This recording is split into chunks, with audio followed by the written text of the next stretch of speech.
Բարի օր, մի քանի վայրկյանով ձեզ զբաղեցնեմ։ Այսօր աչքովս ընկավ առավոտյան Տիգրան Ավինյանի անուղղակի պատասխանը իմ նախորդ օրվա մի հեռուստահաղորդազրույցի, որտեղ բացատրում է, թե ինչպես այս իշխանությունը կառավարման համակարգը տապալել 44-օրյա պատերազմում, կոնկրետ Տիգրան Ավինյանի օրինակով, որը միայն սեպտեմբերի 28-ին Նիկոլ Փաշինյանի որոշմամբ արձակուրդից վերադարձել է ու շտապել է Արցախ։ Պնդել է, հիմա էլ եմ պնդում, 3 օր շարունակ հյուրանոցի նկողում է եղել։ Հետո արդեն որ կողմերն է եղել ռազմաճակատի, Շուշիի, դա չի հարցը։ Պարզապես Հայաստանի Հանրապետության կառավարության ղեկավարի տեղակալը, ով այդ ամբողջ պատերազմի ընթացքում պարտավոր էր ապահովել թիկունքը, կազմակերպել թիկունքը, նյութատեխնիկական ապահովում, սննդի ապահովում իրականացրել, ավելի շատ տեսախցիկների առաջ Արցախում նկարվում էր, քան թե իր բուն գործով էր զբաղվում։ Թեև այսօր Տիգրան Ավինյանը չքնեղացել է, թե ռազմի դաշտում հացի բանի հարցերն է լուծում։ Նա պետք է նստեր Հանրապետության հրապարակի կառավարության շենքում 24 ժամ աշխատել, իր պարտականությունները կատարել եւ ոչ թե տեսախցիկների առաջ երևալ, որ հիմա էլ հոխորտան, թե ինչի է ողջ մնացել։ Իդեպ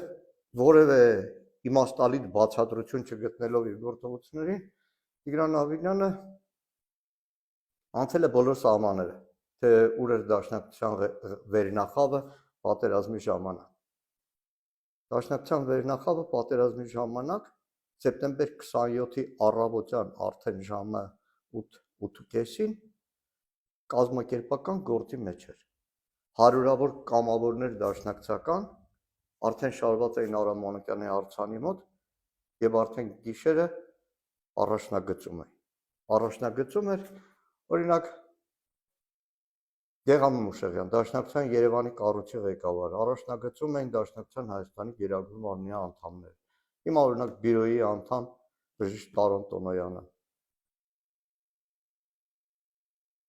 Դժվար է խոսել, դրա համար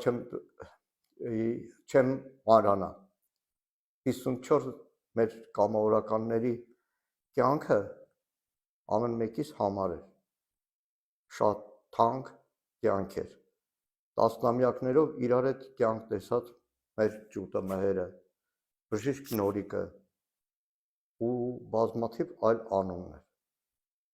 Իսկ մի օր գալու է, որ պարզվելու է Հայաստանի իշխանությունները ինչպես տապալեցին 44-օրյա պատերազմում իրական համահայաստանյան, համահայկական կազմակերպման մոբիլիզացիայի թիկունքը առաջնագիծը ապահովելու գործը։ Լավ մնացեք։